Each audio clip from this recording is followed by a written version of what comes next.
नमस्कार, 5 समाचार में आपके साथ मैं हूं आयुष सूर्यवंशी। देहरादून से बड़ी खबर है। अवैध निर्माण को लेकर लगातार एक्शन दिखा है। रिंग रोड जंगल में बनी मजार को तोड़ दिया गया। अवैध मजार को प्रशासन ने गिराया है। वन विभाग को शिकायत मिली थी, जिसके बाद कार्रवाई की गई। देहरादून में सभी अवैध धार्मिक निर्माणों के खिलाफ कार्रवाई की लगातार तस्वीरें आ रही हैं। वन विभाग की जमीन पर बने कई अवैध धार्मिक स्थल और इनको तोड़ने की कवायद अब शुरू हो गई है। अवैध तौर से यहां मजार बनाई गई थी, धार्मिक स्थल बनाने की कोशिश थी और इसके बाद वन विभाग को जब शिकायत मिली तो फिर प्रशासनिक अमले ने मजार को यहां से हटाया है।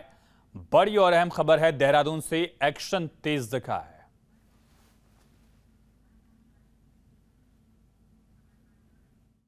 देखिए, अभी तो हम इसका चिन्हीकरण कर रहे हैं कि वन क्षेत्र में कोई भी अगर धार्मिक स्थल इस तरह का बना है, चाहे वो मजार हो, मंदिर हो, गुरुद्वारा हो, गिरजाघर, वो लोग धर्म विशेष से संबंधित नहीं, बट किसी भी धर्म की बनी है उसकी हम सूचना संकलित कर रहे हैं। और ये भी सख्त निर्देश किए गए हैं कि कोई भी धार्मिक स्थल की आड़ में किसी भी तरह से वन क्षेत्र में अतिक्रमण ना होने पाए।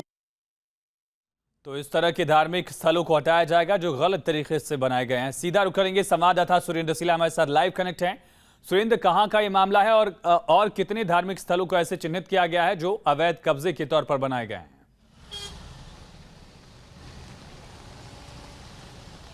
देखिए, बिल्कुल फॉरेस्ट डिपार्टमेंट जो तमाम प्रदेश में फॉरेस्ट लैंड पे धार्मिक स्थल बने हैं, चाहे मंदिर हों, गुरुद्वारे हों या मज़ार हों या कोई अन्य धार्मिक स्थल अगर बने हैं जो फॉरेस्ट की ज़मीन पे कब्ज़े से बने हुए हैं, तो उनका चिन्हीकरण शुरू किया गया है।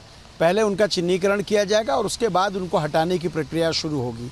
जो तस्वीरें हम दिखा रहे हैं देहरादून के रायपुर क्षेत्र के रिंग रोड की है, जहां फॉरेस्ट के जंगल में एक मजार बनाई गई थी। और जी, ये मजार बहुत ज़्यादा पुरानी नहीं थी, कुछ समय पहले ही ये बनाई गई थी। और ये देखा जा रहा था इसकी एवज में कई जगह ज़मीनें कब्जाने जैसी दिक्कतें आ रही थी सामने, ऐसी कोशिशें की जा रही थी। और इसके बाद फॉरेस्ट से भी लोगों ने शिकायत की थी।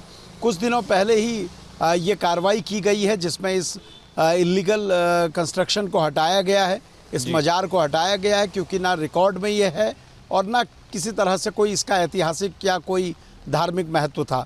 तो इसको पूरी तरह से हटा दिया गया है और कब्ज़े को मुक्त कराया गया है। फॉरेस्ट डिपार्टमेंट पूरे प्रदेश में ये देख रहा है कि फॉरेस्ट लैंड पे कहाँ किस तरह से कब्ज़े किए गए हैं। सभी धर्मों के अलग अलग धार्मिक स्थल अलग अलग लैंड पे बनाए गए हैं। अब उसका चिन्हीकरण हो रहा है और उसके बाद जहाँ भी कब्ज़ा होगा, कब्ज़ा हटाने की प्रक्रिया शुरू होगी, ये प्रशासन ने कहा है। सुरेंद्र, ये पूरा जो प्रोसेस जो चिन्हीकरण का आप बता रहे हैं, इसमें कितना वक्त लग सकता है और आगे भी इस तरह की कार्रवाई ऐसी देखी जाएगी, ये मुमकिन है जो पूरा कवायद चिन्हीकरण का इसको देखकर अगर समझा जाए? देखिए, फॉरेस्ट डिपार्टमेंट से ये कहा गया था कि आप पूरी तरह से चिन्हीकरण कीजिए, कितने मंदिर, कितने मज़ार, कितनी मस्जिद, कितने अन्य धार्मिक स्थल जो जंगलों की ज़मीन में कब्ज़ा करके बनाए गए हैं। तो उस पर फॉरेस्ट ने काम शुरू कर दिया है। और क्योंकि फॉरेस्ट क्षेत्र का मामला है, अलग अलग जगह से जो फॉरेस्ट रेंजर्स हैं, फॉरेस्ट गार्ड हैं, फॉरेस्ट का अलग अलग ज़िलों के डीएफओ हैं, उन सभी से रिपोर्ट मांगी गई है। और जब ये रिपोर्ट आएगी तो उसके बाद फॉरेस्ट डिपार्टमेंट शासन को ये रिपोर्ट भेजेगा। शासन से अगली कार्रवाई के जब निर्देश मिलेंगे तो उसके बाद कार्रवाई शुरू होगी। क्योंकि कई जगह जो कब्ज़ा सिविल मैटर है, तो इसलिए सिविल प्रशासन को भी इसमें साथ में लेना होता है। इसलिए पूरी तरह से कार्रवाई होती है ताकि कोई विधिक कार्रवाई में दिक्कतें ना हो। और जहाँ भी कब्ज़े किए गए हैं, वो चाहे भले ही पुराने कब्ज़े हों, उनको भी हटाने की कोशिश होगी।